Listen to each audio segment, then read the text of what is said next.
अंजनगाव सुरजी तालुक्यातील मुर्हा येथे असलेल्या जगदंबा माता मंदिर व झिंगराजी महाराज संस्थान येथे अज्ञात चोरट्यांनी धाडसी चोरी केल्याची घटना समोर आली असून परिसरात एकच खळबळ उडाली आहे।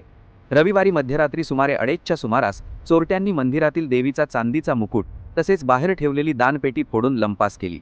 आज सकाळी मंदिर उघडल्यानंतर चोरी झाल्याचे निदर्शनास येताच नागरिकांनी तात्काळ रहिमापूर पोलीस स्टेशनला माहिती दिली। माहिती मिळताच पोलीस पथक घटनास्थळी दाखल झाले। परिसरातील सीसीटीव्ही फुटेज तपासले असता 2 संशयित इसम तोंडाला मास्क व जॅकेट परिधान केलेल्या अवस्थेत दिसून आले आहेत। या घटनेनंतर मुर्हा गावात भीती व संतापाचे वातावरण निर्माण झाले आहे। या चोरीमध्ये दानपेटीतील रोख रक्कम तसेच देवीचा मौल्यवान चांदीचा मुकुट चोरीला गेल्याचे प्राथमिक तपासात स्पष्ट झाले आहे। याबाबत माहिती देताना जगदंबा माता व झिंगराजी महाराज संस्थानचे अध्यक्ष साहेबराव पाटील पखान यांनी घटनेची पुष्टी केली। घटनास्थळी उपविभागीय पोलीस अधिकारी मनीष ठाकरे, रहिमापूर पोलीस ठाण्याचे ठाणेदार अनंत वडतकर, अंजनगाव पोलीस स्टेशनचे सहाय्यक पोलीस निरीक्षक भास्कर, सहाय्यक पोलीस अधिकारी गजानन सोनवणे, गजानन वर्मा तसेच अंजनगाव DB स्क्वॉड कर्मचारी मोठ्या संख्येने उपस्थित होते।